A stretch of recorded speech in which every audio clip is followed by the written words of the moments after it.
Welcome to WHO. My name is Nika Alexander, and today we wanted to do a short video to help explain something called Disease X, which we're hearing a lot about. I have with me our expert, Dr. Bernadette Murieux. Thank you for being with us. Thank you, you too. So first question off the top, is there a disease out there right now called Disease X? No, there is no disease called Disease X. So people have been hearing about this Disease X, however, because WHO issued a list of certain diseases. What is that list? The list is a way to prioritize our efforts. I mean, WHO and all the partners working with WHO on certain diseases that have the potential to give rise to a severe epidemic and for which we don't have enough or no medical countermeasure, meaning no drugs, no vaccine. So it's really to focus this effort on this specific group of disease. Just mention that is not an exhaustive list of disease. There are other diseases that can give rise to huge epidemics, but this one is only focusing on disease for which we have not enough drug and vaccine. So it's a list asking that donors, that researchers, that scientists focus on these particular diseases that we're concerned about. Absolutely. So these are diseases that exist, except for at the end of the list, we wrote Disease X. What was the idea of putting this disease that you said does not exist at the end of our list? So Disease X is a concept. Let's say it's a placeholder to be sure that if we have a new disease, completely new disease, or a disease we know but not enough and suddenly emerge and is more severe or spreading everywhere, we will have a space to put the disease and to know that we need to put efforts in terms of research to get drugs and vaccine, let's say. So in a way, it's a reminder to remember the unknown. Absolutely. Thank you very much, Dr. Murieux. Thank you to you. If you are interested in learning more about Disease X or the rest of this list of priority pathogens, go to who.int, our website, and you can search for the R&D blueprint. That will take you quickly to the list. Thanks very much. Pak Budi, terkait dengan perkembangan penyakit. Meskipun sejauh ini Indonesia sudah berhasil dinilai menghadapi COVID-19, tapi WHO juga mewanti-wanti terkait dengan perkembangan penyakit baru yaitu Disease X yang membayangi masyarakat dunia. Sejauh ini seperti apa sih Pak langkah antisipatif yang dilakukan oleh pemerintah Indonesia? Sejauh mana kesiapan industri kesehatan tanah air jika menghadapi penyakit tersebut, Pak? Penyakit ini saya belajar ada penyakit menular, ada penyakit tidak menular, gitu ya. Kayak jantung, stroke, cancer itu penyakit tidak menular. Penyakit menular kayak TBC, malaria, COVID itu penyakit menular, polio dan lain sebagainya. Nah, dalam sejarah penyakit menular, memang ini penyebabnya adalah patogen. Patogen itu ada 4. Bisa virus kayak COVID-19, bakteri kayak TBC, parasit kayak malaria, atau fungus kayak di filmnya The Last of Us itu yang ada di HBO Asia ya. Ini kan outbreak-nya di Indonesia. Nah, dalam perkembangan dunia, alam kan berubah kan. Lingkungan berubah kan, suhu makin panas, urbanisasi terjadi, hutan-hutan ditebang. Akibatnya apa? Akibatnya patogen yang ada di hewan itu bisa loncat ke manusia. Jadi semua penyakit menular kalau saya lihat sejarahnya ya, Black Death itu ratusan juta mati. Itu katanya loncatnya dari virus, ada kutu dari virus yang loncat. Misalnya Spanish flu, itu katanya dari burung. Ya. Avian flu juga dari burung. Ada pig flu dari babi, gitu kan. Yang COVID ini katanya dari kelelawar.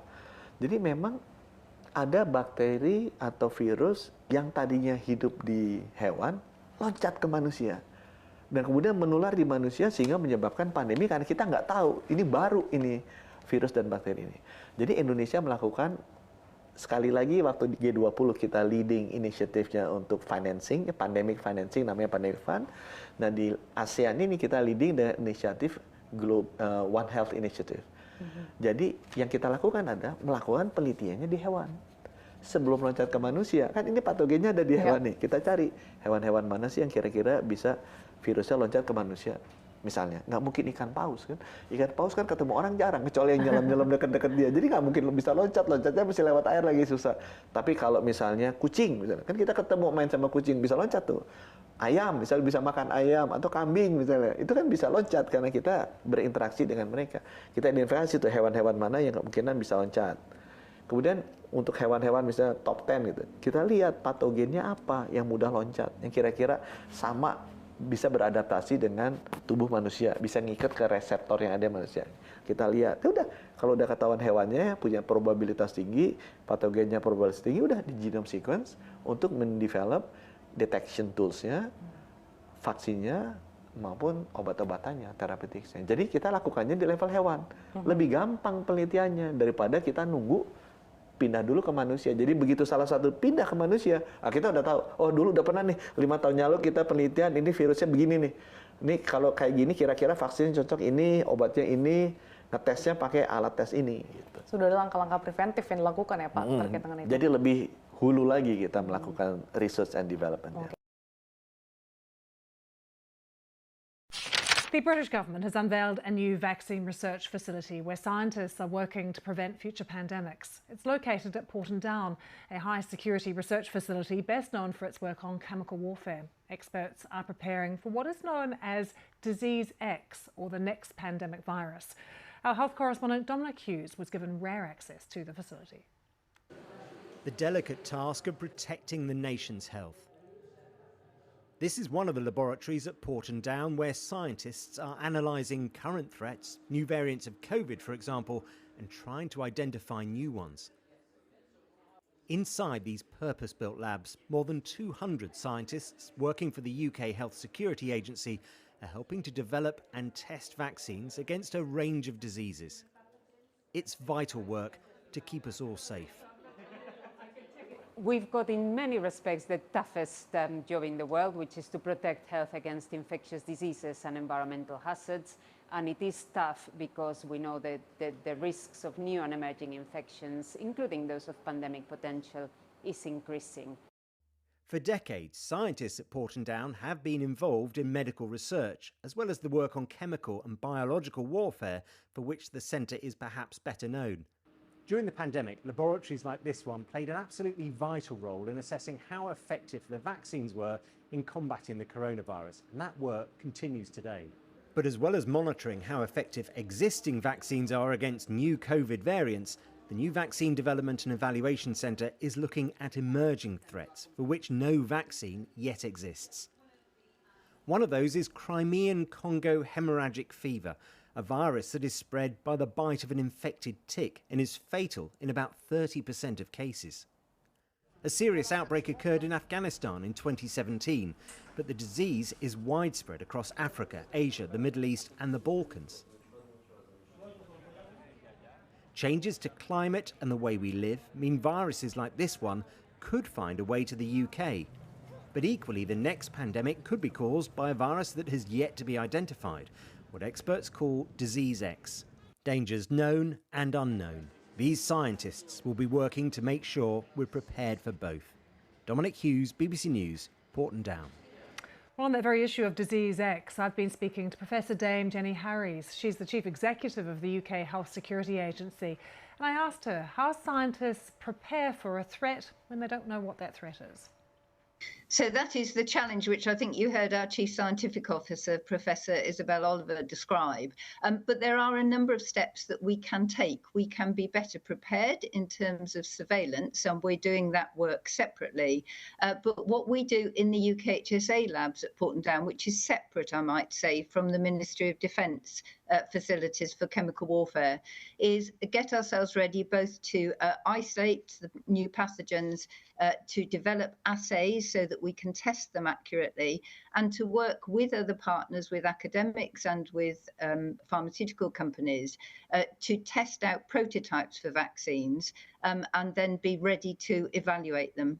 And the really exciting thing about the legacy from the pandemic is we now have 2,800 square metres of laboratory space we didn't have before, and we're using that as part of our new strategy to ensure we're as best prepared as we can be for new pathogens and some existing ones. What would you say is the most important lesson that was learned from the pandemic?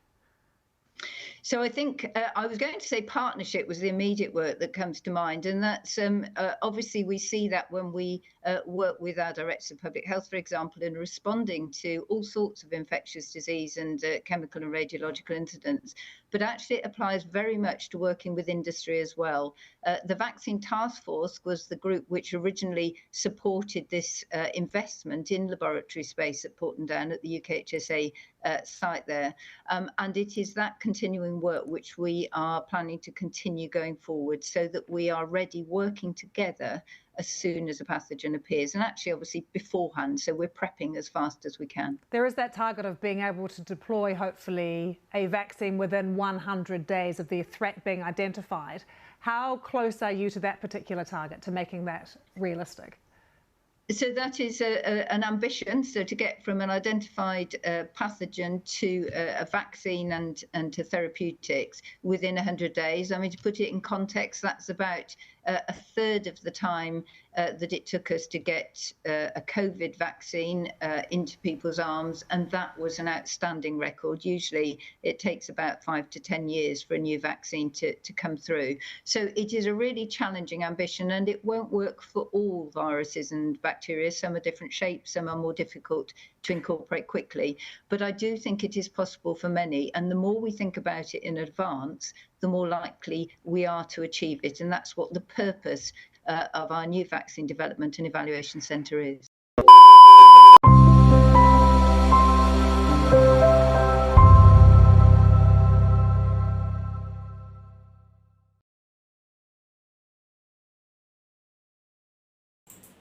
Yo, what's up guys? Kembali lagi di channel gua, Sasaki Haise from Street Plus. Ya, pada hari ini ya, ini sebenarnya gue masih belum fit banget ya, kalau boleh dibilang. Gue juga kurang tahu ini sakitnya apa, karena belum sempat untuk periksa ke dokter, karena satu sisi juga agak males ya, karena cukup ribet kalau mau ke dokter gitu. Karena kalau boleh dibilang dari gejala-gejala yang ada, ini sebenarnya lebih ke tipes kambuhan ya. Cuman yang mudah-mudahan memang tipes kambuhan dan akan sembuh dengan sendirinya ya. Karena kalau boleh dibilang ini selama sisa umur gue ya, pertama kali gue ngalamin tipes itu di SMP. Ini termasuk tipes yang kurang lebih ke 30 kali ya kalau boleh dihitung. Damn! Ya karena kalau boleh dibilang tipes itu kan termasuk virus ya, dimana virus itu kan nggak bisa sembuh dengan sendirinya ya. Jadi kalau boleh dibilang kan virus itu termasuk suatu apa ya, bentuk, kalau boleh dibilang bisa dikatakan bentuk makhluk hidup dan bentuk tak hidup gitu. Karena dari virus sendiri kan ya, yang mana mungkin ada yang pernah belajar di IPA, SMA ya, dimana kenapa virus itu dikatakan makhluk hidup? Karena virus itu memang memiliki ciri-ciri sebagaimana makhluk hidup pada umumnya, yaitu berkembang biak dan juga dia bisa menyerap makanan-makanan yang ada ya. Dan juga virus juga bisa dikatakan sebagai makhluk tak hidup, dimana ketika dia sedang masa inkubasi lah ya istilah katanya ya, ketika si pemilik tubuhnya atau sel inangnya itu mulai fit, itu biasanya si virus itu akan bersembunyi di suatu tempat di dalam tubuh dan mengkristal layaknya patung gitu. Jadi nggak melakukan apa-apa, layaknya benda mati ya, makanya dia tidak terdeteksi. Namun seketika nanti vitalitas dari si sel inangnya itu menurun lagi, itu si sel virus itu pastinya bakalan kembali hidup ya, bukan kembali hidup sih sebenarnya, memang dia akan kembali berkembang biak maksudnya, dan menyebabkan ya orang jatuh sakit atau terkena virus yang sama lagi gitu. Nah, bicara tentang virus ya, baru-baru ini dunia digemparkan oleh caution dari WHO terkait adanya virus baru yang kemungkinan akan menjadi pandemi baru setelah COVID. Dan bahkan disinyalir menurut pakar virus di Inggris, yaitu Damke Bingham, virus baru ini akan 7 kali lebih mematikan dari COVID-19 lalu. Yang boleh dikatakan masih belum 100% terselesaikan. Ya, kalau boleh dibilang kan COVID-19 atau COVID-19 yang mungkin notabene orang bilang sudah terselesaikan ya, namun kalau boleh ditelisik lebih lanjut, sebenarnya kasus virus ini pun boleh dikatakan masih 50-50 ya, antara hilang ataupun tidak hilang. Karena seperti yang tadi gue bilang gitu, virus itu kan memiliki 2 ciri, yaitu ciri sebagaimana makhluk hidup dan makhluk tak hidup. Jadi ada kemungkinan besar ya, kemungkinan itu orang-orang yang tadinya pernah terjangkit COVID itu mengalami yang namanya sembuh, tapi sel virus-virus itu nggak mati gitu, melainkan bersembunyi dan juga mengkristal lah ya istilahnya, mematung gitu, sehingga dari sistem imun di dalam tubuh ini tidak mendeteksi adanya si virus itu gitu loh. Dan juga ketika nanti si manusia yang terjangkit virus tersebut atau sel inang yang terjangkit virus tersebut mulai vitalitasnya mulai menurun, kemungkinan besar si virus itu akan kembali beraktivitas lagi dan memperbanyak dirinya lagi gitu, sehingga bisa dinyatakan virus COVID-19 itu masih ada. Nah, dilansir dari CNN Indonesia mengutip Min, dikatakan bahwa disease X, ya, jadi virus yang dikatakan WHO ini bernama adalah disease X ya. Dikatakan bahwa disease X ini adalah sebuah penyakit yang disebabkan oleh patogen yang tidak diketahui pada manusia dan sangat dimungkinkan akan menjadi pandemi selanjutnya. Dan dikatakan juga bahwa disease X ini adalah gen baru dari virus, kuman, bakteri, dan jamur tanpa pengobatan yang juga belum diketahui. Ya, kayaknya mungkin ya yang bisa mengetahui pengobatannya hanya Lifebuoy. Lifebuoy Virus Fighter. It fights the virus and keeps you protected. Scientists from all over the world are searching for a vaccine to stay protected from the virus. Till then, keep fighting the virus. Lifebuoy Virus Fighter. It fights the virus and keeps you protected. Fight the virus with Lifebuoy Virus Fighter.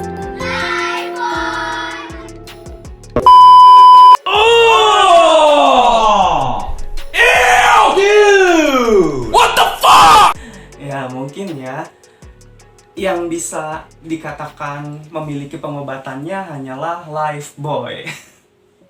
Damn! Sorry. Bercanda.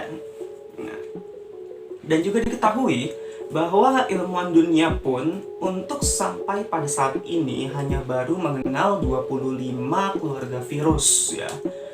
Sedangkan dikatakan masih ada sekitar 1 juta virus lainnya di luar sana yang belum bisa dikenali dan juga bisa dimungkinkan menjadi pandemi baru di kemudian harinya gitu guys. Nah, dengan adanya caution terkait adanya kemungkinan virus baru yang bernama disease X tadi yang akan menjadi pandemi baru di dunia, Kemenkes RI pun turut berbicara perihal caution tersebut melalui Kepala Biro Komunikasi dan Pelayanan Publik Dr. Siti Nadia Tarmizi. Ya, dia menuturkan bahwa saat ini Indonesia sudah mempersiapkan diri dengan berbagai macam langkah guna mengantisipasi kemunculan adanya pandemi baru. Serta ia juga meminta kerjasamanya dengan berbagai pihak untuk terus memantau perkembangan virus di berbagai belahan dunia. Virus lagi. Ya, tapi dari sini tuh ya justru kalau boleh dibilang otak gue justru berasumsi liar ya. Karena ada kemungkinan ya timbulnya pandemi dan penyebaran virus-virus yang ada di dunia adalah sebuah hal yang mungkin ditutupi oleh elit-elit global gitu, elit-elit global tersendiri, khususnya seperti WHO ya, yang dinaungi oleh PBB gitu. Ya karena gimana ya, layaknya pandemi COVID kemarin gitu, yang seakan menimbulkan banyak kejanggalan di mana-mana dan juga menimbulkan banyak chaos ya, bukan di satu negara tapi di satu dunia malah. Mulai dari data-data yang kalau boleh dibilang tuh kurang valid ya kalau menurut gua, bukan istilahnya gua nggak percaya sama virus corona kemarin, karena jujur aja gua pun juga isolasi mandiri ya, isoman. Gua nggak mau ke dokter ya pada saat adanya gejala COVID itu ya, karena memang gua merasakan gejalanya. Sorry panas, dingin banget. A few moments later. Karena gue pun merasakan gejalanya dan ya memang sih ya cukup sulit untuk bernafas ya. Itu gue nggak menapik hal itu. Jadi gue percaya kalau memang coronavirus itu pasti ada. Nah cuman kalau untuk kejanggalan-kejanggalannya yang ada itu lebih ke data-datanya, dimana kan banyak itu ketika orang-orang yang kalau boleh dibilang meninggal pada saat kasus COVID itu membludak, itu banyak orang yang data kematiannya itu dimasukkan ke dalam data kematian COVID tanpa ada alasan yang jelas gitu ya. Kalau menurut gua gitu loh, ini mungkin kalau ada yang punya spekulasi lain gitu, ada yang punya spekulasi lain, itu bisa kalian berkomentar aja di kolom komentar ya, biar nanti kita diskusikan bareng. Nah terus juga pas adanya berita tentang COVID yang lagi membludak-bludaknya kemarin, itu kan juga sempat banyak teori-teori konspirasi ya, dimana banyak yang mengatakan orang-orang yang kalau boleh dibilang mereka membelot dari istilah katanya elit global gitu ya, dan membocorkan data-datanya yang ada. Itu banyak dari mereka yang bilang bahwa coronavirus itu atau virus corona yang akhirnya menjadi pandemi di dunia itu adalah sebuah virus buatan gitu loh. Nah, namun yang entah kenapa itu banyak dari orang-orang yang mengatakan hal tersebut itu banyak kalau boleh dibilang langsung ditutup mulutnya, dan juga langsung dialihkan isunya oleh WHO sendiri gitu loh. Jadi kayak seakan-akan tuh WHO itu menutupi hal-hal ganjil gitu. Nah, menurut dari yang gue bilang WHO menutup hal-hal ganjil, ini ada bukan beberapa sih, ini gue nemu satu artikel sebenarnya, lebih ke satu artikel ya, ini dari Liputan 6 yang dikatakan bahwa virus-virus itu sebenarnya bisa dibuat, dan ini ada 10 virus yang pernah dibuat di dunia. Nah, dari 10 virus yang pernah dibuat di dunia ini adalah virus-virus yang pernah menjadi pandemi tersendiri di dunia. Nah, ini cukup membuat gue makin berasumsi liar lagi kan ke depannya, karena bukan apa-apa ya. Di satu sisi juga, di sini dikutip dari CNN, ini pihak ahli waktu terjadinya pandemi COVID-19 itu, pihak ahli virus itu sengaja menciptakan virus mirip COVID, tapi dikatakan tidak seberbahaya COVID demi mempelajari dan menciptakan antivirus atau vaksin lah ya kalau boleh dibilang. Nah, dimana kalau menurut logika gua ya, kayaknya nggak mungkin ya itu kalau virus yang berbahaya mau ditangani itu harus menciptakan virus lain tapi dengan level seberbahayanya itu di bawahnya gitu. Karena kalau boleh dibilang kan ketika lu mau nyelesain masalah level 100, masa iya lu harus membuat masalah yang mirip tapi levelnya itu jauh di bawah level 100, lebih aman dari level 100. Jadi istilah katanya lu mau menangani level 100 tapi lu berusaha menyelesaikannya di level 50. Itu nggak masuk akal kalau menurut gue ya. Kalau menurut gue sih gitu ya, ini amat sangat nggak masuk akal lah ya. Ya mungkin kalau dari kalian yang punya penjelasannya bisa juga tuh di komentar di bawah, karena itu hal yang menurut gue amat sangat ganjil. Kenapa mereka harus membuat virus yang semirip dengan corona tapi tidak seberbahaya corona demi menciptakan antivirusnya atau vaksinnya. Nah ini kan berarti bisa dikatakan virus tersebut itu memang sebenarnya adalah virus buatan ya, virus buatan yang pada awalnya itu dikatakan berasal dari China ya, kalau boleh dibilang ya. Itu entah memang sengaja disebarluaskan atau memang virusnya itu memang adalah sebuah virus buatan tapi tidak sengaja tersebar ya. Karena kan kalau boleh dibilang virus itu kalau misalnya kita bersentuhan aja itu bisa tersebar dengan cepatnya gitu, menjangkit sel inang gitu. Nah, dan juga dengan adanya artikel dari Liputan 6 ini sedikit ya beralih ke postingan gue sebelumnya yang sempat membahas tentang LGBT ya, dimana di situ gue juga mengatakan LGBT itu juga merupakan sebuah propaganda bisnis farmasi ke depannya yang akan dijalankan oleh WHO ya, meskipun masih wacana dan belum terbukti kebenarannya ya kalau boleh dibilang, tapi itu termasuk kalau boleh dibilang teori konspirasi tersendiri buat gue ya, karena kalau boleh dibilang tuh banyak banget hal yang sebenarnya ditutup-tutupi oleh elit global ya terutama PBB dan WHO.